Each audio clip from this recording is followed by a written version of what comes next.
자, 친절한 화학 교과서 우리 승현이부터 진행하도록 하겠습니다. 제가 한번 진행할 거는 이제 토론이라는 건데, 이제 저희가 그 사회적으로도 큰 이슈화 되어 있는 탈원전이랑 원자력 발전소를 탈원전에 찬성할지 반대할지 저는 이제 의견을 나누어서 한번 토론해 보고 싶습니다. 저는 이제 탈원전에 반대하는 입장이고요. 이제 각장의 입장을 말씀해 주시고 이제 주장을 말씀해 주시면 되겠어요. 저는 어, 탈원전은 이제 하면 안 된다고 생각합니다.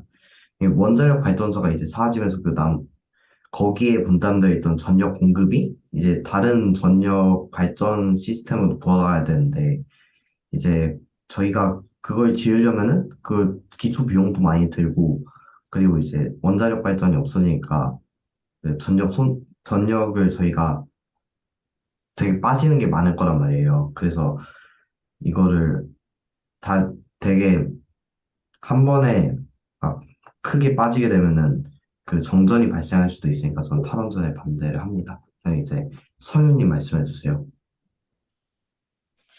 저는 탈원전에 대해서 생각은 해본 적 없는데 일단 저는 찬성입니다. 일단 이게 원자력 발전소가 이제 핵 분연을 이용해서 발전하는 발전소인데 이게 이제 맞나? 일단 그 이게 얘기해. 아, 아니다. 이게 지금 원자력 발전소를 탈원전이 지금 원자력 발전소를 없애는 거예요? 그렇지. 네, 아, 그럼 네, 저는 반대입니다. 왜냐면 이게 원자력 발전소를 하면서 지금 지구 온난화도 막을 수 있다고 어디서 들은 것 같은데, 네, 지금 지구 온난화가 심각해지고 있는 가운데 탈원전까지 벌이면 이제 지구가 더는 못 버틸 것 같아서 반대입니다. 네, 그다음 두성님 말씀해 주세요. 저도 탈원전에 그러니까 탈원전이 원자력 발전을 안 하겠다는 그거죠. 네, 원전에서 탈출한다는 거지. 그러니까 원전을 멈추겠다는 거지, 탈원전은. 저는 탈원전 정책에 찬성합니다. 왜냐하면 일단은 뭐 원자력 발전소에 의한 사건 사고 등의 일본 같은 경우도 이제 원자력 발전소에 사고가 난 적이 있고 위험한 점도 많고, 네, 그래서 탈원전 정책에 찬성하는 편입니다. 그다음 다 말씀하셨나요? 네. 말 안 했어. 네, 그다음 이제 동아님 말씀해 주세요. 저도 그 탈원전에 찬성하는 쪽입니다. 왜냐하면 일단 원자력 발전소가 환경 문제 때문에 더 이슈가 되기도 하는데, 원자력 발전소를 가동을 시키면서 나오는 그 방사능 폐기물이 우리 지구를 더 망가뜨리는데 더 큰 역할을 하지 않을까라는 생각이 들어서 일단 그것도 아닌 것 같고요. 그리고 만일 그 원자력 발전소가 터지기라도 한번 하면 일단 그 지역이나 나라가 되게 곤란하게 돼가지고 그런 것까지 걱정했을 때는 그냥 차라리 신재생 에너지를 좀 더 보완해가지고 전력 같은 걸 좀 더 만들 수 있게 발전시키는 게 낫지 않을까 싶습니다. 네, 그다음 이제 선생님 말씀해 주세요.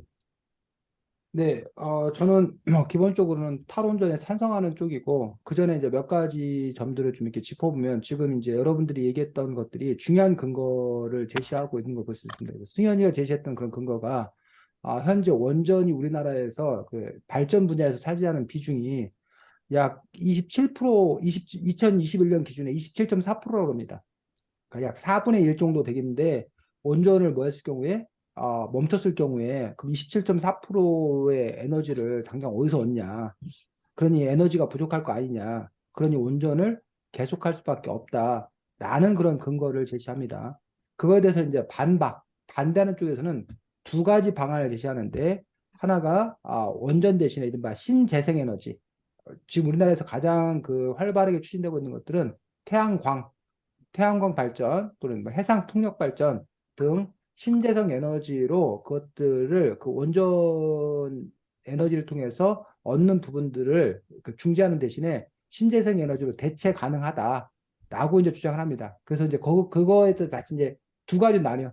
하나는 지금 당장 원전을 가동을 지금 당장 멈추자라는 급격한 어떤 그런 부분이 있고 또 한쪽 이전 정부 문재인 정부에서 추진했던 것들은 현재 가동되고 있는 거는 계속 가동을 하고 그러면서 그 시간을 좀 버는 동안에 신재생 에너지 비중을 높여서 그래서 이제 새로운 원전 발전을 짓지 않고 중지하고 그래서 나중에 향후 몇십 년 후에 원전 제로를 만들자라는 게 과거 이전 문재인 정부의 어떤 그런 정책 방향이었습니다.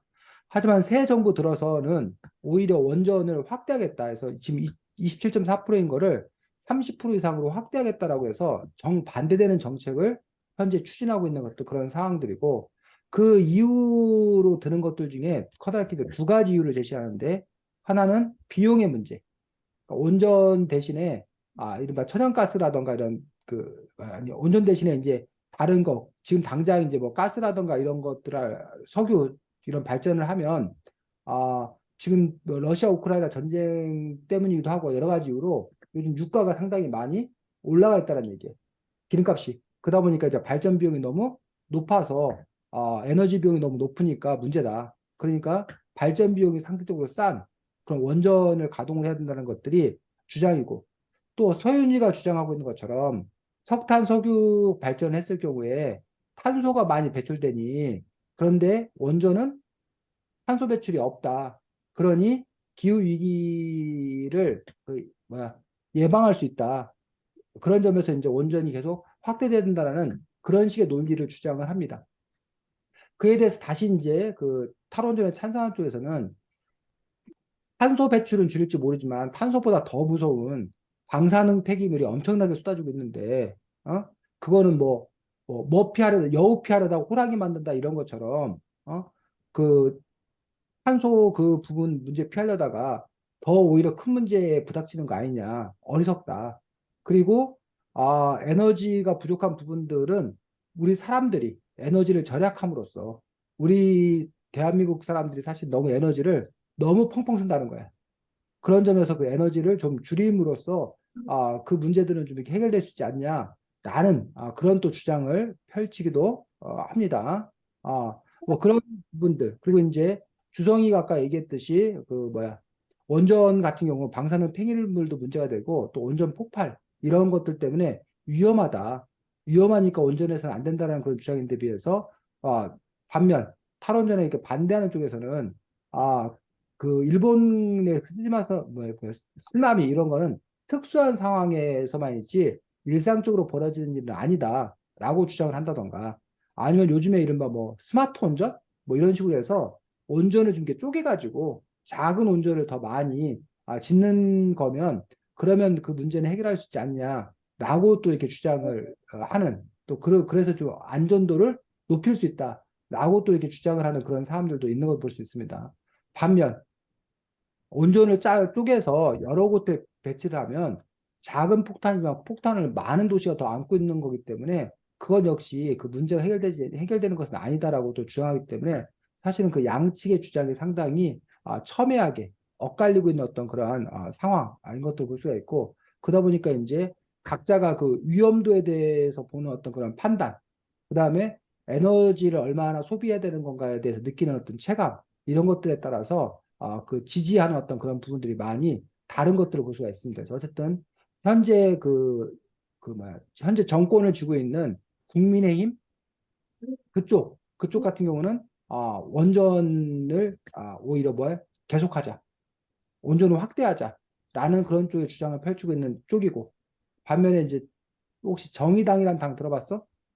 네, 정의당 같은 그런 당이라든가 녹색당, 대표적으로 녹색당이지. 녹색당 같은 경우는 탈원전을 적극 지지하는, 당장 원전을 멈추자는 어떤 그런 쪽이고, 반면에 그 더불어민주당, 전 정권, 문재인 정권의 더불어민주당 같은 경우는, 뭐야, 순차적으로 감축해 가자, 줄여가자, 뭐 이런 또 중간적인 어떤 그런 입장을 취하고 있는 어떤 그런 상황들입니다.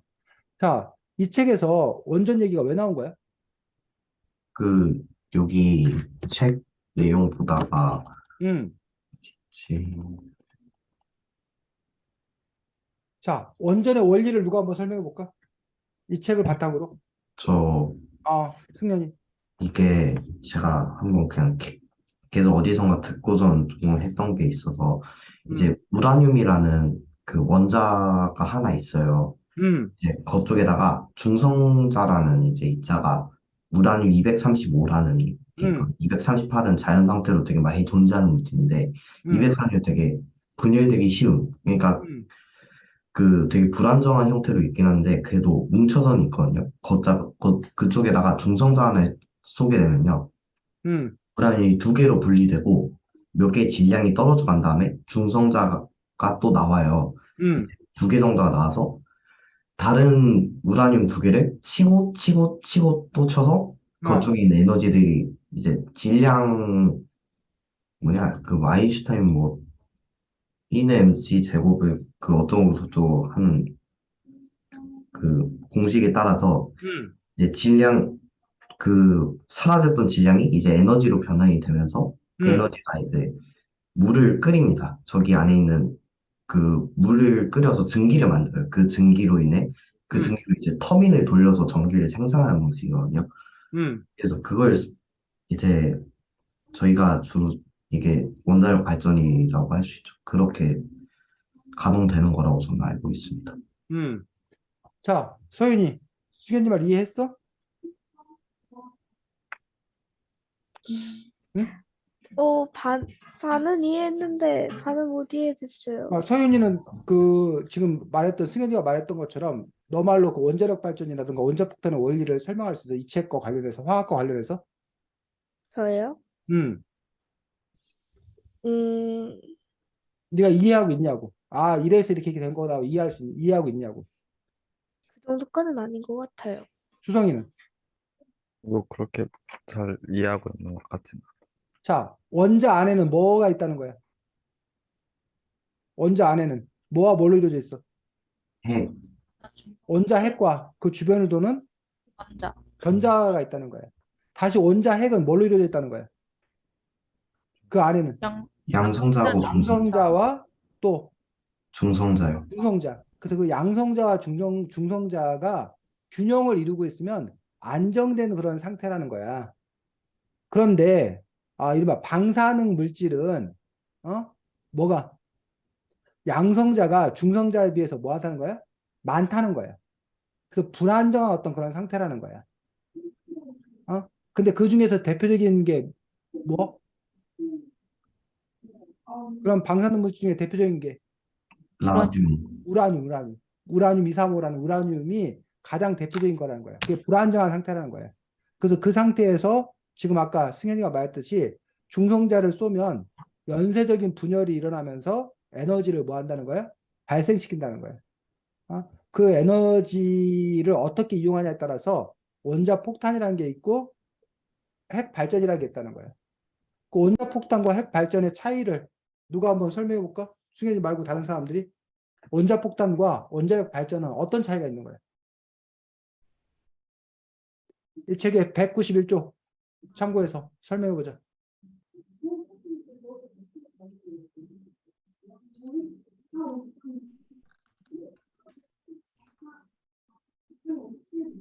원자폭탄은 응? 설명해. 191쪽 참고해서 원자 폭탄과 원자력 발전의 차이.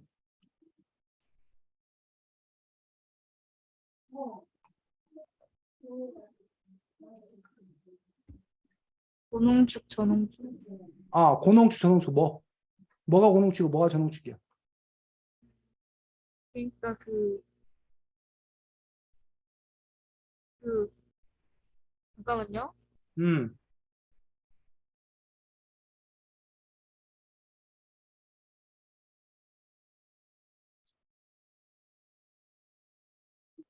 이게 중성자랑 양성자의 숫자를 음, 그러니까 원자력 발전소는 음. 원자력 발전소는 잠깐만요. 아, 수성이. 원자력 발전과 원자력의 차이가 뭐야? 원자폭탄은 고농축으로 한 번에 하는 거고, 어, 원자력 발전은 이제 전홍축으로 꾸준히 어, 지속적으로. 그렇지. 그래서 원자폭탄 이른바 순도 100%에 가까운 우라 쓰는데 고농축. 반면에 원자력 발전은 순도 2에서 5%, 2에서 5% 정도 되는 거니까 뭐 20분의 1 또는 50분의 1 정도의 전홍축 우라늄을 한다는 점이 첫 번째 다른 점이고 고농축이냐 전홍축이냐. 두 번째 다른 점은 뭐 한 번에 엄청나게 한 번에 일으키는 것들 따다다 한 번에 일으키되면 엄청난 에너지가 발생되어서 그것들이 원자 폭탄을 쓴다는 거예요. 파괴력이 엄청나게 크다는 거예요. 그런데 원자력 발전은 그 한 번에 일으키는 게 아니라 그거를 18개월 동안 한 번에 일어날 일을 18개월 동안에 길게 뭐해서 핵반응을 쪼개서 일으킨다는 거예요. 그래서 아까 뭐 승현이가 말한 대로 그렇게 해서 얻은 에너지를 갖고 물을 끓여서 터빈을 돌려가지고 발전을 하게 되는 그런 부분들을 볼 수가 있다는 거예요. 그래서 원자력 발전과 원자폭탄은 사실 어떻게 보면 뭐야? 한 끗 차이인 것들을 볼 수가 있어서 우리나라가 핵을 보유하고 있지 않아? 부여하고 있지는 않죠. 우리나라 핵을 보유하고 있지 않아. 핵을 만들지도 않아. 근데 우리나라가 맘만 먹으면 핵을 몇 개월 만에도 만들 수 있다는 거야. 왜? 농축 아닌가? 말씀하세요. 응? 우리나라가 이게 전홍축 우라늄을 갖고 있다는 거야. 쉽게 말해서. 그러니까 그걸 이제 뭐 하면 된다는 거야? 왜요? 고농축 우라늄으로 바꾸면 되는 거기 때문에 그런 점에서 이제 얼마든지 그 것들을 만들 수 있는. 그래서 이제 북한도 핵을 갖고 있는데 북한도 처음에는 자기들이 뭐 할 용도로 원자력 발전을 할 용도로 한다라는 식으로 처음에는 그렇게 얘기를 했었어. 처음에 핵폭탄 한다고 안 했었어. 국제사회 제재가 무서우니까.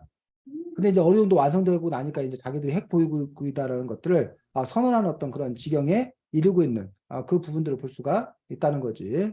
그래서 어쨌든 이 책에서 그 원자력 발전이나 원자폭탄에 나오는 이유들은 바로 이 중성자와 양성자에 관한 그런 부분들, 아까 원자 핵에 관한 그런 부분들에 대해서 이제 설명이 나오면서 이 내용들이 나오는 것들을 볼 수가 있습니다. 시간이 다 한 거야? 네, 근데 어, 이제 제가 여기서 하나 말씀드릴 게 있는데, 해. 그 핵 폐기물이라고 말씀하신 게 있잖아요. 음, 이게 잠깐 되게 화학 얘기를 하자면은, 음, 우라늄이 이제 분열되는 과정에서 음, 핵 폐기물 같은 게 나오는데, 그 핵 폐기물에 정확하게 말하자면 그게 또 다른 연료가 됩니다. 그 음, 플루토늄이라는 물질이 나오는데, 음, 또 이제 방사선이 내뿜거든요. 그래서 음, 인체에 되게 유해해서 약간 음, 어디다가 되게 보관을 해두고 있는 건데, 만약에 음, 우라늄이 다 떨어지고 다 써서 없어지게 되면요, 음, 이제 우라늄 핵분열하면서 나오는 플루토늄을 음, 갖다가 다시 한번 이제 발전할 수 있게 만드는 그게 가능해져서 이제 음, 저희가 만약에 진짜로 핵폐기물이 있었다면 저희가 어떻게든 버렸을 텐데, 근데 음, 왜 모아두고 있냐면 그게 다 연료가 되기 때문에 모아두고 있다고 제가 말씀 한번 드리고 싶었어요. 그래, 그래. 선생님 몰랐던 내용이네. 그런데 이제 지금 승현이가 말한 것과 관련되어서, 여러분들이 그 핵 폐기물이라고 얘기하는 것들이 지금 말한 내용도 있지만 말 그대로 그냥 폐기물인 경우도 있지. 그러니까 그 폐기물 종류가 두 가지인 거 혹시 알아? 승현아? 네, 어떤 두 가지인 거야? 저기, 뭐냐, 원폐수라고 또 하나 있더라고요. 뭐 폐수나 이런 것뿐만 아니라 이제 그 방사능이 있기 때문에 그 일하는 사람들이 입고 다니는 옷이라든가 이런 것들이 다 방사능에 이제 오염된다는 거야. 옷이나 이런 부분들이. 그러니까 너가 아, 지금 얘기하고 있는 것들은 연료 부분을 갖고 얘기한 건데 연료 부분 같은 경우 네가 말한 대로 단지 그건 폐기물 차원이 아니라 다시 또다시 원료로 쓰일 수 있는 어떤 그런 부분들이 있는데 그거 말고 이제 뭐 저준위 뭐 폐기물이라고 그러나 그 저준위 고준위 뭐 이렇게 나뉜 것 같은데 저준위 폐기물 같은 경우에는 그 핵발전을 하는 그 종사자들 입었던 옷이라든가 이런 것들 자체에 다 그 방사능이 묻어 있어가지고 그런 부분들에 대한 것들도 따로 이렇게 이제 보관하는 건데 그 것들이 처리할 수 있는 방식을 지금 뭐 알지 못하기 때문에 그런 점에서 문제가 되고 있다라고 얘기를 들었습니다. 그래서 뭐 수현도 뭐 이쪽 원자력에 대해서 정확하게 아는 게 아니어서 근데 어쨌든 뭐 수현이가 얘기했듯이 우라늄 말고 뭐 플루토늄 네, 있는 걸 볼 수 있고 실제로 원자폭탄을 사용한 건 인류 역사에 몇 번? 2번. 2번 있다는 거예요. 히로시마와 나가사키에 떨어뜨렸는데 그 두 가지 폭탄이 다른 폭탄이었다고 그러더라고. 네, 하나가 우라늄이고 하나는 플루토늄이고 네, 그런 식으로 지금 그래서 그 부분과 연결시켜서 설명하면 될 것 같습니다. 수현이 고맙습니다. 다 한 거야? 네. 다음 동아? 동아가 멈췄나?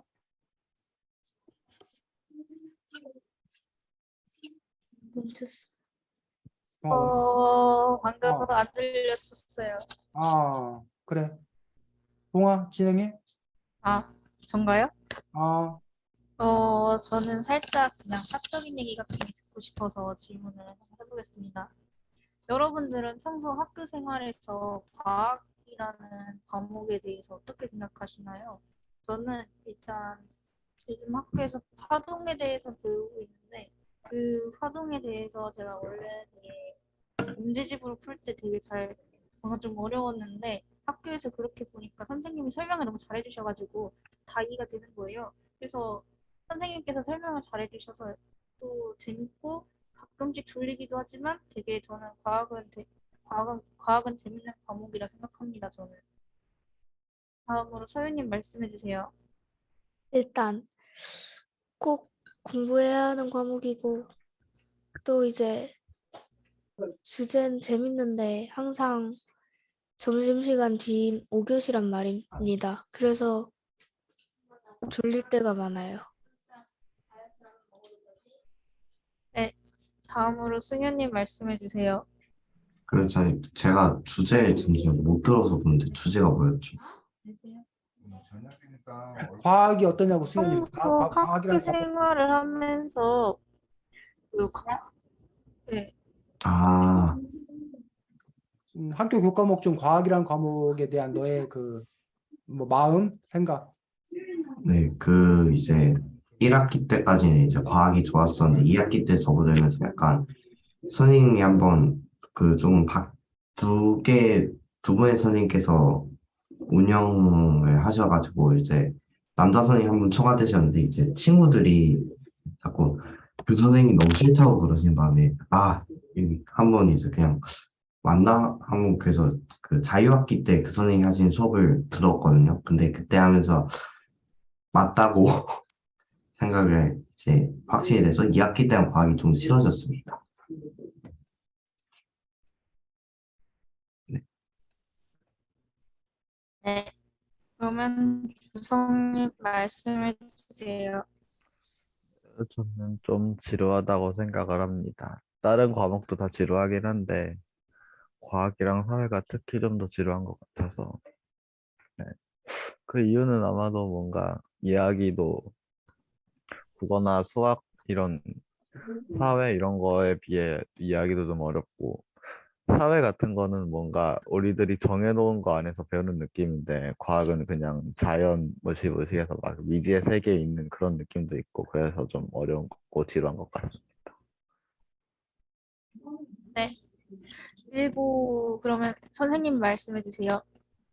네, 저는 학교 다닐 때, 뭐, 윤리, 도덕, 사회, 국어, 이런 과목, 전형적인 문과여가지고, 그런 과목 좋아했고, 과학은 사실은 별로 좋아하지 않았던 것 같고, 과학 안에 이제 물리, 화학, 지구과학, 생물이 있는데, 특히 화학은 정말 잘 것 같고 선택을 우리 때는 선택을 했어야 됐는데 물리하고 아마 지구과학을 선택했던 걸로 기억을 합니다. 그래서 화학과는 특히 좀 이렇게 거리가 멀었던 그래서 이제 요 친절한 화학 교과서 이 책을 보면서 선생님이 뭘 생각했냐면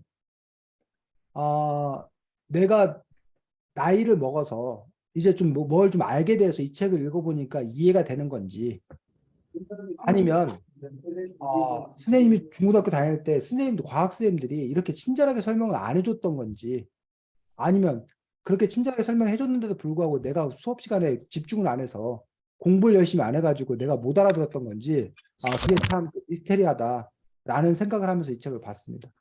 네. 네. 그러면 다음 질문으로 넘어가도록 하겠습니다. 이 책에는 다양한 그 과학에 대한 설명을 해주시는데 그 중에서 또 가장 인상 깊었던 그 부분이 어디인지 궁금합니다. 저는 인상 깊었습니다. 이것도 문제집 경험을 토대로 하면 문제집에 써 있는 것보다 훨씬 자세히 알려주시고 되게 어, 뭔가 알아듣기 쉽게 하셔서 이해가 더 잘 됐던 것 같습니다. 어디가 뭐가? 그 이온 부분이요, 이온. 이온. 양이온, 음이온 나오는 그 부분. 아, 그리고 다음으로 서윤님 말씀해 주세요. 이제 저는 이제 원소의 이름은 어떻게 정해졌을까라는 부분이 가장 인상 깊었고 이제 원소 기호를 이제 외워야 되는 이제 진도를 나갔는데 거기서 어떻게 이 원소가 나왔냐 되게 궁금했었는데 이게 다 알려줘서 이제 좀 더 쉽게 외울 수 있을 것 같다라고 생각도 했고 또 인상도 깊었습니다. 네, 다음으로 승현님 말씀해 주세요. 저는 이제 제가 전에 진행했던 핵분열 그쪽 부분이 이제 제일 인상이 깊었습니다. 왜냐하면은 제가 되게 관심 있는 분야고, 그리고 그쪽에 대해서 좀 많이 알아봤던 게 있어서 인상이 깊다고 저는 생각을 합니다. 네, 그럼 다음으로 주성님 말씀해 주세요. 저는 뭔가 입자 그런 입자나 뭔가 물질의 상태 변화가 가장 기억에 남았고 그 이유는 학교에서 배운 건데 약간 여기 새로 나와서 뭔가 제대로 복습도 하고 잘못 알고 있던 개념도 좀 고치고 그래서 기억이 가장 남았습니다. 다음으로 선생님 말씀해 주세요. 네, 저는 뭐 전도와 대류와 복사에 대해서 그게 뭔지는 알고 있었는데 전도와 대류와 복사가 어떻게 이루어지는지 그 원리는 사실 잘 모르고 있었는데 이 책에서는 그 원리에 대해서 설명해주고 있어서 그것들을 좀 이렇게 이해할 수 있는 어떤 그런 계기가 되었다. 아까 그리고 이제 뭐 원자폭탄과 원자력 발전의 어떤 그런 차이에 대해서도 역시 그 안에 어떤 차이가 있는지라는 것들을 설명해주고 있어서 그런 점이 이 책을 통해서 좀 더 이제 그 원리 이런 것들을 파악하게 되어서 좀 이렇게 그전에는 좀 우리가 외운다 그러니까 무조건 뭐 닥치고 외워 뭐 이런 기분이었다라면 이 책을 통해서는 이게 어떤 식으로 이렇게 일이 진행이 되어서 이런 결과를 얻었구나라는 것들을 이해할 수 있다는 점에서 좀 의미가 있었습니다. 제가 딴 질문을 생각을 했는데 음, 까먹어 버려가지고 음, 일단 여기서 마치도록 하겠습니다. 네, 수고했습니다. 자, 주성이나 소연이 뭐 그 사이에 뭐 할 거 있어 아니면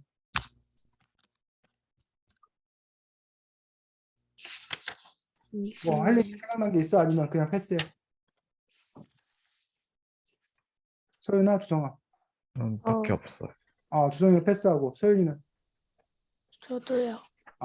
자, 이 책은 동화는 그냥 과학이라고 퉁 쳤는데 과학 중에서 특별히 뭐에 관해서 아, 화학에 관해서 이렇게 설명해주고 있는 그러한 책인 것들을 볼 수가 있습니다. 그래서 여러분이 아마 이 책에 나온 내용들 중에 어떤 부분은 이미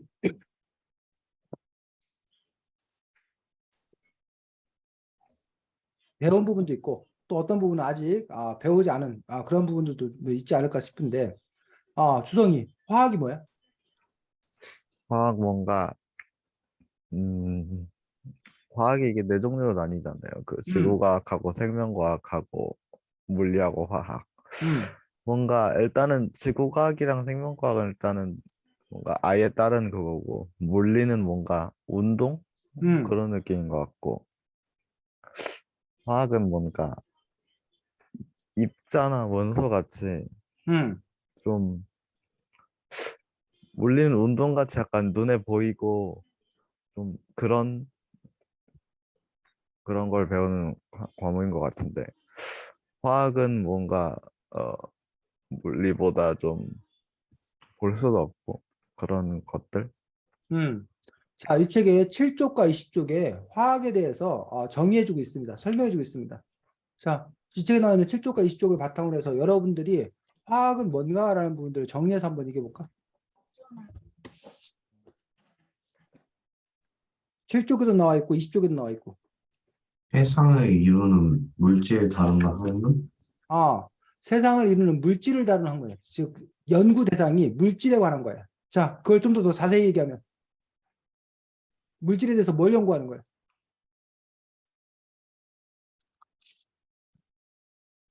땅에 하늘과 땅은 물론 우리가 사는 집과 옷, 음식 그리고 생명을 만드는 재료의 속성을 알고 우리의 삶에 이용하고자 하는 학문. 재료의 속성, 물질의 속성을 알고 우리의 삶에 그것들을 어떻게 이용하고자 연구하는 어떤 그런 학문이 화학이다라고 했다는 얘기예요. 그러면 자, 그 재료의 속성이라는 것도 결국 구체적으로 뭐야? 구조, 성질 및 변화. 물질의 조성, 구조, 성질 및 변화를 연구하는 학문. 이것들 보고 우리가 뭐라고 그런다? 화학이라는 거예요. 결국 화학은 뭐에 관해서? 물질에 관해서 연구하는 그런 학문이다. 그 물질이 어떻게 이루어져 있는지, 그 물질의 성질은 무엇인지, 물질이 어떻게 변하는지 그런 것들에 관해서 연구하고 그 연구한 결과들을 우리의 삶에 유익하게 이용하는 어떤 그런 부분들이 화학이다라고 얘기하고 있는 것들 볼 수가 있습니다. 여러분들이 뭐 치약, 뭐 비누, 뭐야, 뭐 샴푸, 뭐 이런 것들이 다 뭐에 관한 거야? 화학에 관한 거지. 우리가 뭐 이렇게 안경을 쓸 수 있는 이유, 뭐 이런 것들도 약품 이런 것들도 다 화학과 이렇게 관련되어 있는 그런 부분들을 볼 수가 있습니다. 자, 이 책의 저자를 혹시 봤어? 이 책의 저자의 그 양력이라고 해야 되나? 이 책의 저자가 뭐 한 사람이에요, 보니까? 방송 음, 작가. 방송 작가 출신이라는 거예요. 보통 화학에 관한 책을 쓰면 화학 전문가, 화학 박사님이라던가 아니면 뭐 그 화학 교수님 또는 화학 선생님 뭐 이런 사람이 화학에 대해 쓸 것 같아. 네. 좀 방송 작가가 화학에 대해 쓴다는 게 좀 생뚱맞잖아. 응? 근데 이 사람이 화학에 대해 쓸 수 있었던 이유는 뭔가요? 음, 아, 대학에서 화학을 전공했다. 대학에서 화학을 전공했다는 거야. 그리고 자기의 아이를 위해서 아이에게 좀 화학을 쉽게 설명해 준다라고 했는데 방송 작가였던 그런 능력이 결국은 시청자들을 위해서 어떤 컨텐츠를 쉽게 설명해 준 어떤 그런 능력을 갖고 있는 것들이 방송 작가의 능력인데 자, 10쪽 잠깐 보겠습니다. 10쪽에 보면 방송 작가에게 중요한 원칙이 있대. 그 원칙이 뭐래? 원칙이요? 제가 어, 초등학교 5학년이라 생각하고 그랬어요. 시청자들이 초등 5학년들이 지금 TV를 보고 있다. 근데 그 초등학교 5학년들도 뭐 할 수 있도록 알아먹을 수 있도록 이해할 수 있도록 자기가 그 방송 그 대본을 쓴다는 거야. 방송 작가들이. 그래야 그 먹힌다라고 얘기를 하고 있어. 그래서 저기도 마찬가지야. 뭐 그 어른들 그 글 쓸 때도 중학생이 이해할 정도의 수준으로 글을 써야지만이 실제로 사람들이 대중적으로 팔릴 수 있다는 거야. 그렇지 않고서는 그냥 학자들, 전문가들 용이 될 수밖에 없다는 거야. 너무 딱딱 어렵다는 거야. 그러면 이제 그거는 쉽게 말해서 베스트셀러, 성공하지 못한다는 거야. 물론 이제 논문을 쓴다던가 이런 경우는 애당초 처음부터 그 논문을 읽는 사람들은 석사나 박사들이 논문을 읽는 거기 때문에 전문 용어를 써서 그들의 언어로 써도 상관이 없어. 근데 이른바 대중을 상대로 한 어떤 그런 대중서 같은 경우에는 여기는 지금 초등학교 5학년이라고 했고 보통 경우는 이제 중학생 정도 수준의 학생들이 읽을 수 있는 그런 수준으로 써라라고 얘기를 하고 있는데 그럼 그렇게 글을 쓰기 위해서는 어떻게 된다는 거야? 초등학교 5학년이 이해할 정도로 쓸 수 있도록 하기 위해서는 어떻게 된다는 거야? 음, 책 10쪽에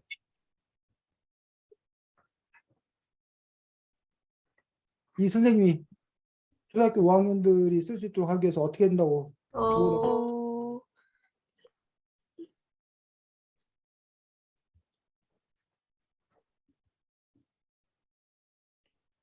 아, 음,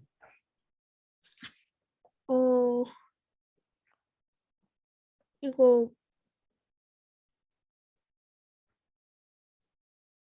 그 주제에 대하여 어, 정보를 완전히 자기의 것으로 만들어야. 그렇지. 주제에 대한 정보를 완전히 제 것으로 만들어야 된다라고 얘기했습니다. 그래서 여러분들 지난번에도 우리가 한번 그 글을 썼었어. 그때 뭐 석유에 관한 글을 썼었나? 뭐 설명을 한번 쓴 적 있었지 그때. 이번에도 여러분들이 글을 한 편 쓸 거야. 내가 글쓰기로 했지 그때. 다음번에. 글쓰기를 여러분이 할 건데 그 글쓰기 할 때 여러분들이 결국은 여러분들이 조사해서 일단 조사를 많이 해야지. 여러분이 먼저 공부를 많이 해야지. 그래서 여러분이 완전히 그거를 자기의 언어로 이해한 다음에 여러분의 언어로 바꾸어서 쓸 수 있어야 된다는 얘기예요. 그래서 우리가 요 부분을 바꾸어 그래서 다음번에 글쓰기는 이른바 설명 글쓰기 지난번에 설명 글쓰기 한번 했었는데 그거에 이어서 여러분들이 설명 글쓰기를 한 번 더 하고 화학에 관한 내용으로 설명글을 쓸 건데 선생님이 이따가 요 주제로 여러분들에게 설명글을 써달라고 얘기를 할 거예요. 그럼 그 주제에 관해서 하면 좋고 아니면 여러분들이 다른 화학 선생님이 정한 주제 아니고라도 여러분들이 다른 걸 연구해서 그 주제를 쉽게 설명하는 그런 글을 쓰셨으면 좋겠다고 생각합니다. 네. 자, 이 책의 그 장점 중에 하나가 선생님 봤을 때 우리가 막연하게 알고 있는 것들에 대해서 그 정확한 개념을 명확하게 설명해 주고 있는 점들이 장점이라고 생각합니다. 그리고 아까 선생님이 이 책을 통해서 그전에는 그냥 무조건 외웠었는데 그 원리를 이해하게 되었다라고 얘기를 했는데 이 책의 장점이 바로 쉽게 풀어 설명함으로써 이게 이렇게 된 거구나 라고 이해할 수 있도록 도와준 것들은 이 책의 어떤 그런 장점이라고 생각합니다. 그런데 아무리 이해를 했다 하더라도 그것 역시 절반이에요, 절반. 결국은 이해한 내용을 뭐 해야? 암기해야 그 용어를 정확하게 자기가 외우고 있어야 그 다음에 뭐 이렇게 생활에 적용할 수도 있고 아니면 여러분이 시험 볼 수도 있고 한다는 거지. 그 볼 때는 알겠어. 또는 남의 말을 들을 때는 알겠어. 그건 이해의 상태야. 근데 그걸 자기가 뭐 설명하려면 이해만 갖고는 안 되고 그 용어가 생각이 나야잖아. 그럼 결국 그 용어를 여러분들이 뭐 한다는 거야? 암기해야 된다는 거지. 그 용어의 뜻이 정확히 뭔지를 암기해야 된다는 거야. 그래서 그 두 가지가 맞물려 돌아가야 된다는 거지. 그래서 과거의 공부의 방식은 너무 그냥 이해하지도 못한 상태에서 무조건 외워라, 암기해라. 그 시험 나오면 무조건 시험 봐라. 그것이 문제였기 때문에 이해가 중요하다고 사람들이 많이 해서 암기는 마치 별로 안 중요한 것처럼 얘기를 했어.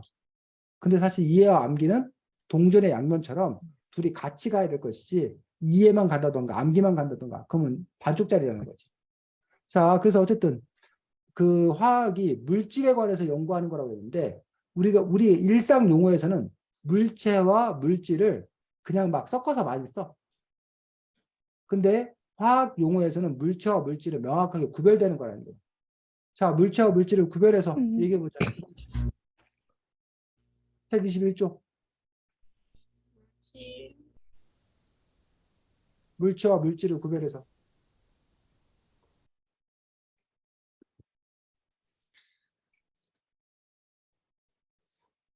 음,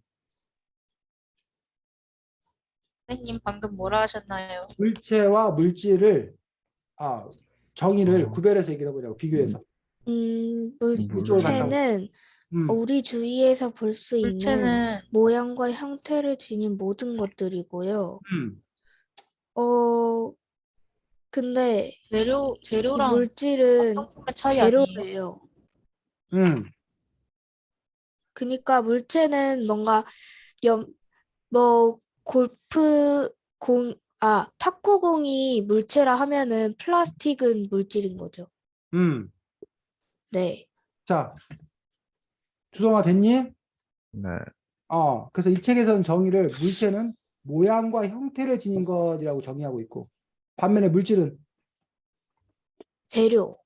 부피와 질량을 갖고 있는 것. 아, 부피와 질량을 갖고 있는 것을 물질이라고 그랬어.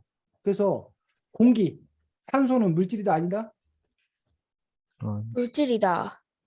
산소도 물질이라는 거야. 그 선생님은 뭐 산소 눈에 보이지도 않고 근데 그게 뭐 물질이야 했는데 산소 역시 물질이라고 얘기하고 있는 것들을 볼 수가 있습니다. 자, 뭐야? 동화가 채팅을 남겨놓고 사라졌어? 뭔 말이야? 그림 보내주가 뭐야? 잘못 보는 것 같은데요. 음. 자, 그러면 이번에는 이 책에 보면 또 원소와 원자, 분자에 관해서도 또 그 설명을 있거든. 뭐 승현이가 아까 그 물체와 물질은 서윤이하고 동화가 열심히 설명했기 때문에 승현이하고 주성이가 원소와 원자와 분자를 나눠서 한번 설명해 보자. 22쪽입니다, 책에. 원소와 원자와 분자. 원소는 음, 물질을 이루는 기본적인 요소라고 음, 하고, 음, 원자는 물질을 이루는 최소 단위 입자, 음. 그리고 분자는 해당 물질의 성질을 갖고 있는 가장 작은 입자. 라고 이 책에 써 있어. 그러면 그걸 네가 주성이가 그러면 원소와 원자는 어떤 차이가 있고 원자와 분자는 어떤 차이가 있는 거야? 그걸 네 말로 바꿔서 한번 설명해 볼래?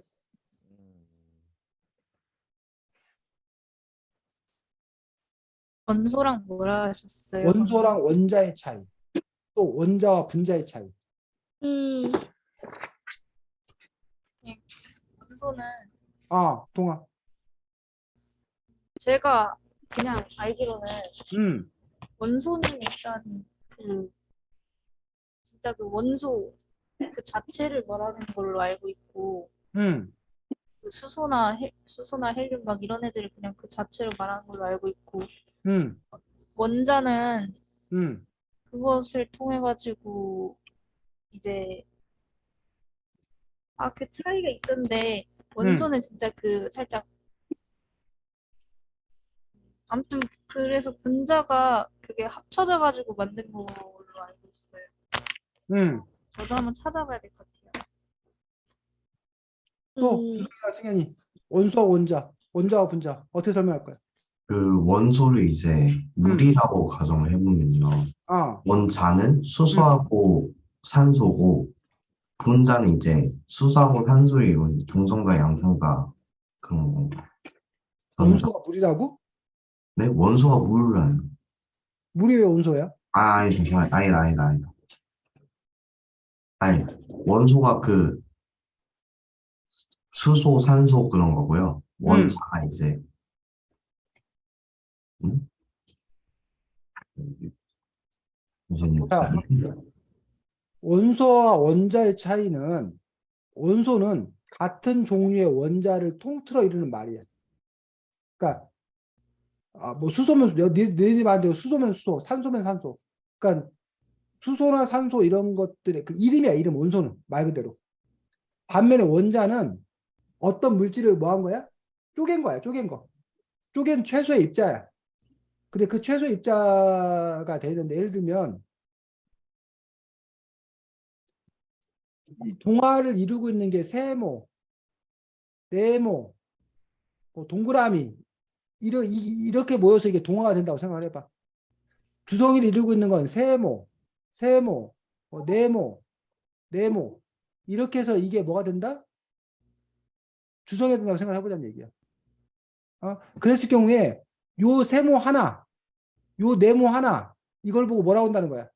이거는 원자. 원자라고 그런다는 거야. 요것도 원자. 그러면 지금 동화는 원자 몇 개가? 세 세 개가 모여서 동화가 되는 거야. 여기는 원자 몇 개가? 네 네. 개. 네 개가 모여서 원자가 되는 거란 얘기야. 근데 이 중에서 원소는 뭐라는 거, 원소는? 원소는 세모, 네모. 그치, 여기도 세모가 있고 여기도 세모가 있는데 이러한 세모들을 세모 원소라고 그러는 거야. 여기도 네모가 있고 여기도 네모가 있는데 이런 네모를 네모 원소라고 한다는 거야. 이해가 가니? 네. 그래서 원소와 원자는 이런 차이를 갖고 있다라고 얘기하고 있고 원자와 분자는 어떤 차이를 갖고 있는 거야? 그 원자가 그 하나로 된 그런 거라면 음, 이제 분자는 살짝 크기가 살짝 커지는 응? 걸로 이제 아 왜, 잠깐만요. 왜 화를 내? 아야 자, 원소와 아야 원소의 차이는 이거 뭐래? 분명히 원자와 분자 차이, 원자와 분자의 차이. 딴 데서도 배웠었는데 기억이 네? 원자와 분자의 차이. 그러니까 원자가 음. H면 아, 원자가 O면 분자가 O2 아니에요? 그러면 만약에 동화 말대로 하자면 비활성 기체라는 게 있거든? 네. 그거는 지금 동화의 정의에 맞지 않는데. 비활성 기체는 단원자 분자라고 원자 하나가 곧 분자가 되는 거거든. 그 합쳐진 거 아니에요, 원자가? 그러니까는 단원자 분자는 원자 하나 자체가 분자라고, 비활성 기체는. 그럼 동화 말에는 그 어긋나는 거잖아. 아, 너는 지금 동화 너는 원자가 2개 이상 모이면 분자라는 거잖아. 어? 근데 아니라는 거지. 원자가 2개 이상 모여서 분자가 되는 게 아니라는 거지. 원자와 분자의 차이는. 그러면 서로 다른 원자와 분자의 차이는 뭐라는 거야? 원자 그럼 다른 는 원자들이 모여서 자, 분자는 물질의 성질을 유지한 것들 중에서 제일 작은 거야. 물질의 성질을 유지한다는 게 여기서 핵심 포인트예요. 네네. 어? 만약에 이 책이다. 이 책이 책이면 우리가 책을 막 찢을 수 있잖아. 쪼갤 수 있잖아. 네. 그래도 뭐라는 거야? 책 조각이라는 거야. 책이라는 거야. 그래서 그 최종 가장 작은 데 이르는 데까지에 있는 것들 우리가 만약에 책의 분자다 얘기를 하는 거야. 근데 만약에 그 책의 분자인데 그걸 뭐 해버리면 쪼개버리면 더 이상 뭐가 아니라는 거야. 책이 아니라는 거야. 이해가? 그래서 아까 이제 여기 이 책에는 물 갖고 설명했는데 물방울인데 물의 상태를 유지한 가장 작은 방울. 그걸 보고 우리가 뭐라고 한다? 물 분자라고 한다는 거야. 근데 그 물 분자를 뭐 하게 되면 쪼개게 되면 뭐와 뭘로 쪼개진다는 거야? 물 분자가 뭐와 뭘로 쪼개져? 수소랑 수소랑 산소, 네, 산소. 수소 2개랑 산소 하나인가? 로 쪼개지잖아. 근데 그 수소와 산소는 더 이상 뭐가 아니라는 거야. 물이 아니라는 거야. 그래서 분자와 원자의 가장 차이는 성질, 해당 물질의 성질을 갖고 있는 것들 중에 제일 작은 거는 분자. 그렇지 않고 그냥 물질의 최소 입자 단위가 바로 원자. 그 원자는 다시 뭐와 뭘로 이루어졌다? 핵과 전자로 구성되어 있는 그 부분에 대한 것들을 설명하고 있는 거지. 됐니? 네. 자, 그다음에 아까 근데 이제 그 원자가 몇 개 모여서 분자를 이루냐라는 부분들이 있는데 원자 혼자서도 분자가 되는 게 있다는 거야. 그걸 뭐라고 그런다고? 반원자. 단원자 분자. 단원자 분자에는 뭐가 있대? 예를 들면 단원자 분자에는 아까 O2? 25쪽에 단원자 분자의 종류에는 어떤 것들이 있어? 헬륨, 헬륨, 에온, 네온, 아르곤, 아르곤, 크립톤. 크립톤. 이런 것들이 바로 단원자 분자라고 그러고 원자 혼자 있어도 안정된 상태고 해서 요 비활성 분자 이 이야기가 나중에 어디서 나와 이 책에? 어디서 다시 나와?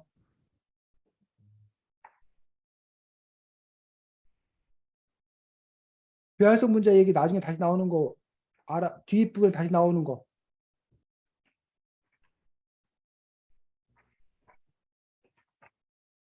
나중에 왜 원자는 이온이 되려고 하나요? 라고 해서 이온 설명할 때 그때 이제 요 비활성 기체가 나오는 것들을 볼 수가 있습니다. 그래서 이 책에서 보면 그 앞에 나왔던 내용들이 다시 뒤에서 다시 한번 이게 설명이 되고 있는 것도 볼 수 있는데 그것들이 원리가 기본적으로 같기 때문에 그 부분에 대한 설명들이 또 나오고 있는 것도 볼 수 있어서 여러분들이 그 부분들을 또 이렇게 연결해 가면서 있는 것들도 필요한 그런 내용들입니다. 자, 물질의 상태 아까 주성이가 제일 힘들게 봤다고 했는데 물질의 상태 세 가지 액체, 고체, 고체, 기체. 고체, 액체, 기체인데 우리가 고체에서 액체, 액체에서 기체로 이렇게 바뀌는 건데 두 가지 변화가 있다고 그랬지. 하나는 물리적 변화가 있고 또 하나는 이렇게 화학적 변화가 있다고 그러는데 물리적 변화와 화학적 변화의 차이를 설명해 볼까? 뭐를 물리적 변화라고 그러고 뭐를 화학적 변화라고 그래? 화학적으로는 그 입자 아, 사이의 거리나 막 그런 거 말하는 거 아니에요? 뭐라고? 동아야? 화학적으로는 이제 입자 사이의 거리나 막 그런 걸로 말하는 거 아니에요? 뭐 안타깝게 잘못 찍었습니다. 그거 아니에요? 그 물질적은 그 아, 모양이 바뀌는 거고 화학적은 성분이 바뀌는 거고. 동아가 말했던 게 물리적 변화가 아니라 아니 화학적 변화가 아니라 물리적 변화야, 동아야. 물리적 변화는 나무를 의자로 만드는 거고 화학적 음. 변화는 우유를 치즈로 만드는 거 아니에요? 그래서 물리적 변화는 지금 동아가 말했듯이 그 분자 간의 거리나 운동 상태가 뭐한 것? 바뀐 것. 그래서 뭐는 바뀌지 않은 것? 성질은 바뀌지 않은 것. 이걸 우리가 성질. 물리적 변화라고 그래. 그래서 뭐 소연이가 예를 든 것도 마찬가지고. 반면에 화학적 변화는 뭐가 바뀐 것? 성질. 성질이 바뀐 것. 아까 그 원자의 조성 및 구조 등이 바뀌는 것. 이런 것들 성질이 바뀐 것들 우리가 화학적 변화다라고 얘기하고 있는 것도 볼 수가 있습니다. 그래서 고체나 액체나 기체가로 상태가 변했다는 것은 뭘 의미한다? 성질이 바뀌었다? 아니지. 고체, 액체, 기체로 바뀌었다는 거는 물리적 변화? 물리적 변화인데 그 고체, 액체, 기체가 바뀌었다는 거는 결국은 원리는 뭐 35쪽.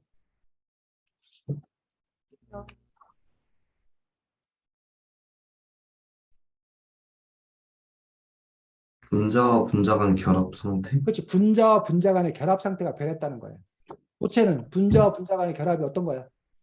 단단, 단단한 거야. 반면에 액체는 살짝, 조금 느슨한 거고 기체는 완전 아주 자유로운 거고. 근데 이렇게 분자와 분자 간의 결합 상태가 왜 변한다는 거야?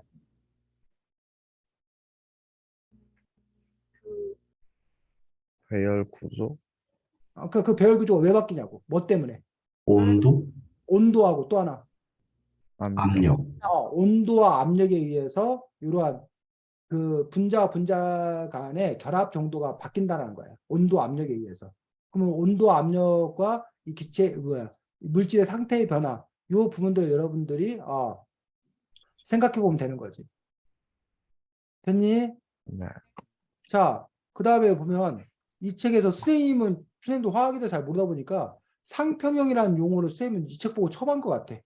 선생님이 무슨 거 공부를 어떻게 했나 싶은 거 아니면 그냥 알았었는데 상평형이라는 용어만 몰랐던 건지 어쨌든 상평이라는 용어를 선생님이 아주 낯선 용어로 이렇게 봤는데 상평형이 뭐라는 거야? 47쪽.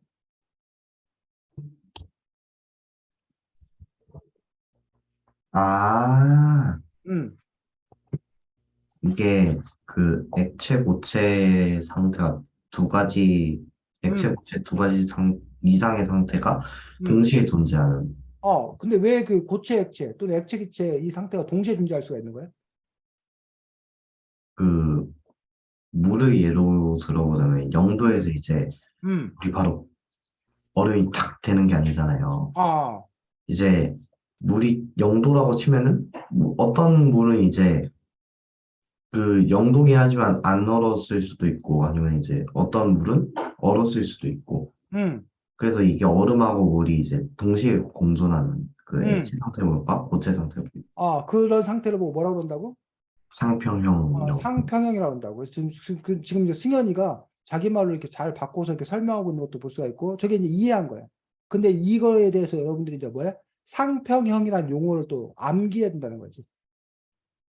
그럴 때 이제 어디 가서 뭐 아니면 다른 곳에 가서 여러분 또 시험 볼 때 여러분들이 자유자재로 그것들을 쓸 수 있는 것들을 볼 수가 있습니다.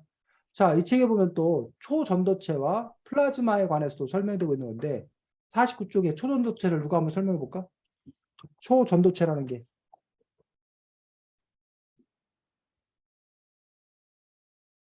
아,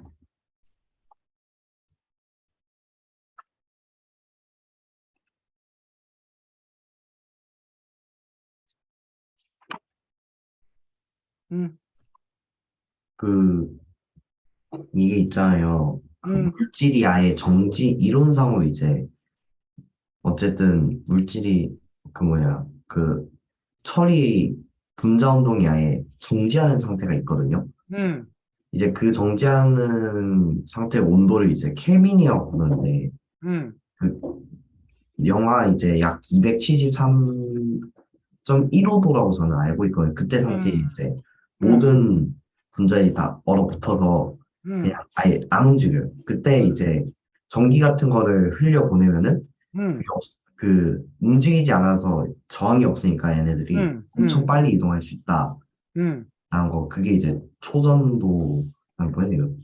그렇지. 초 초전도체에 초전도체. 대해서, 그래서 지금 잘 설명했지. 그래서 그렇게 됐을 경우에 전자이동 속도가 빨라지고 저항이 없기 때문에, 그리고 저항이 없기 때문에 역시 손실되는 에너지도 없어지고, 그 부분들에 대해서 설명하고 있는 것도 볼 수가 있습니다. 자, 지금 수견이가 이 타점 올렸습니다. 다른 사람도 좀 타점 올려보시기 바랍니다. 50쪽에 플라즈마.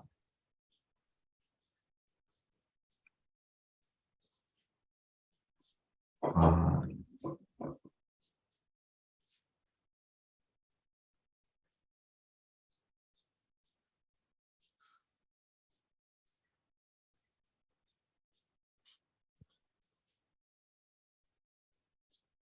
플라즈마가 뭐래? 음,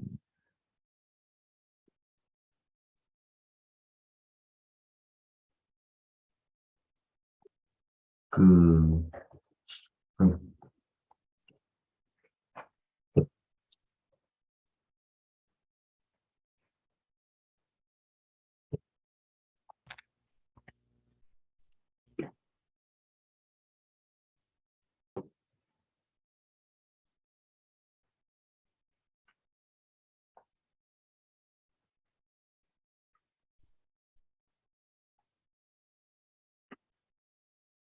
플라즈마. 50쪽, 51쪽.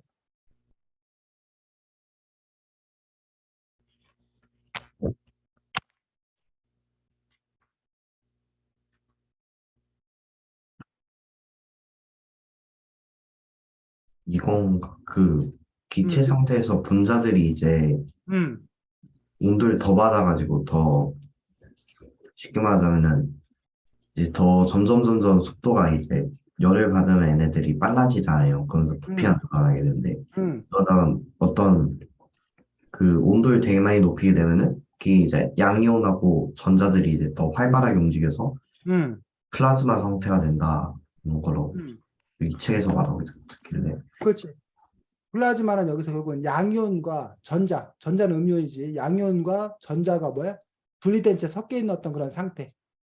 그 상태를 보고 우리가 뭐야? 플라즈마 상태로 얘기하고, 이 플라즈마가 중요한 이유가 뭐야? 우주에 있는 그렇지. 대부분의 우주의 물질의 99%가 뭐라는 거야? 플라즈마라는 거야. 그래서 우리가 플라즈마에 대해서 잘 아는 것들이 필요하겠지. 우주의 전체의 어떤 그런 부분들이 플라즈마 상태라고 얘기를 하고 있으니. 그래서 번개와 오로라 뭐 이런 것들도 플라즈마의 예다라고 이 책에서는 설명하고 있는 것들을 볼 수가 있습니다. 그래서 지금 우리가 이렇게 책을 이렇게 앞에 이렇게 이야기를 해가면서 이렇게 우리가 지금 이렇게 확인하고 있잖아. 그러니까 그 부분에 있어서 여러분들이 선생님이 아까 했던 얘기야. 결국 여러분들이 아까 읽을 때는 아는 것 같았는데 지금 막상 설명하려니 설명이 안 되더라. 그 경우에 여러분이 이제 두 가지로 볼 수 있는 거야. 하나는 애당초 이해를 못해서 뭔 말인지 몰라서 설명을 못하는 경우가 있을 수 있어. 두 번째는 아는데 뭐 하지 못하는 거야? 말이 안 나오는 거야. 아는데. 자, 그 이유는 첫 번째 애당초 이해를 못해서인 경우는 책을 다시 봐야 돼. 그 사람은 이게 도대체 뭔 말인지 이해하려고 노력해야 되고 책을 봐서도 모르겠으면 선생님한테 배우거나 누군가 설명을 들어야 돼. 그래야 자기 깨우치는 거니까. 근데 내가 알았는데 분명히 책을 읽을 땐 분명히 알았는데 말이 안 나오는 경우가 있어. 이 경우는 뭐가 부족한 거야? 오히려 암기가 암기. 암기다. 그 선생님이 아까 그게 두 가지가 같이 간다는 어떤 그런 뜻이라는 거야.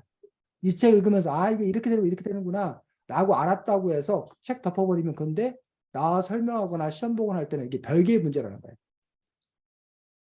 그렇다고 이제 여러분들이 이게 뭔 말인지 알지도 못하면서 무작정 외워서는 물론 이제 단기 기억에 외워서 시험 단기적으로 볼수 있겠지. 하지만 그것들이 오래 지속된다라면 그렇게 큰 효과를 얻을 수 없게 된 어떤 그런 부분들. 그래서 이해와 암기가 결합을 할 때 그때야 이제 비로소 우리가 될 수 있다고 생각합니다. 그래서 쌤이 얼마나 무식했냐면 물이 몇 도씩 끓어? 100도씨. 100도씩 끓잖아. 그래서 물이 끓어야 이제 뭐 이렇게 물이 증발된다고 그러잖아. 그래서 이제 수증기가 되고 뭐 이렇게 구름이 되고 뭐 이렇게 물의 순환이 일어나는데 선생님이 너무 궁금한 거야. 아니 왜 바닷물은 뭐 하지도 않는데 끓지도 끓지도 않는데 않는데. 왜 증발되냐는 얘기야. 100도씨도 안 됐는데. 그 부분에 있어서 물을 끓어야 액체에서 기체가 된다고 그랬는데 기화가 된다고 그랬는데 도대체 왜 그렇지? 라고 선생님이 그걸 몰랐던 거야. 선생님이 뭘 몰랐던 거야 그러면? 분자 운동? 어? 뭐라고? 분자의 운동? 분자의 운동? 선생님이 몰랐던 것들이 바로 끓는 것과 증발의 차이를 몰랐던 거예요. 그러니까 끓음과 증발의 차이. 선생님은 뭐만 알고 있던 거냐면 끓음. 끓음. 끓는 거에 대해서만 알 수 있었던 거예요. 끓는 것 전체가 끓어서 기화되는 어떤 그런 현상에 대해서만 알고 있었던 거예요. 근데 그에 비해서 이제 증발 같은 경우는 물질의 표면에서 바람이라든가 뭐 이런 부분에서 그 분자들 간의 이동 이런 것들로 인해서 증발이 될 수 있다는 것들 그런 부분들에 대해서 선생님이 몰랐기 때문에 열에 의한 어떤 그 끓음만 선생님이 알고 있었기 때문에 반쪽짜리였다는 거죠. 그런 부분에 대해서 이 책은 어쨌든 설명들을 이렇게 차근차근 해주고 있는 그런 부분들을 볼 수가 있고 그 점에서 어쨌든 여러분들이 이 책을 뭐 물론 학교에서 아까 이제 동화가 그 화학 선생님이 뭐 과학 선생님이 파동에 대해서 설명을 잘 해주셔갖고 잘 이해가 됐다라고 얘기했고 또 승현이 같은 경우는 선생님이 너무 별로여가지고 과학에 별로 흥미가 없다라고 했는데 선생님이 중요하긴 한가 봐. 여러분들 지금 그 지난번에 또 얘기를 쭉 들어보면 뭐 도덕쌤인가 뭐 그런 선생님이 어떠하냐에 따라서 그 과목이 좋기도 하고 별로기도 하고 막 그렇다고 하는 거 보니까는 학교에서 선생님의 영향이 상당히 큰 거라고 생각이 드는데 어쨌든 그 변수 외에 여러분들이 그 학문을 접하는 방법들이 선생님을 통해서 접할 수도 있지만 여러분 이렇게 책을 통해서나 이런 다른 방법으로도 접할 수 있기 때문에 다양한 경로를 가졌으면 좋겠다고 생각합니다. 자, 아까 처음에 그 예고했던 것처럼 여러분들이 다음 주 29일, 12월 29일하고 1월 5일은 선생님 연말연시 휴가여서 2주간 수업이 없고 1월 12일 날 우리가 다시 수업을 할 텐데 그때 여러분이 글쓰기 수업을 하자고 그래서 여러분들이 요 친절한 화학 교과서와 마찬가지로 여러분들이 글을 한번 쓸 거야. 자, 글을 쓸 건데 뭐에 대해서 글을 쓸 거냐면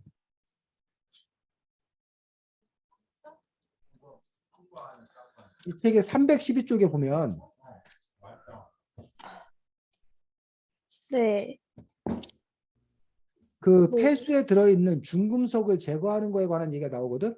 네네네. 그리고 두부를 만들 때 네. 암흑 현상이 나오는 것에 대한 설명이 나와. 네. 그거를 여러분들이 뭐와 연결시켜서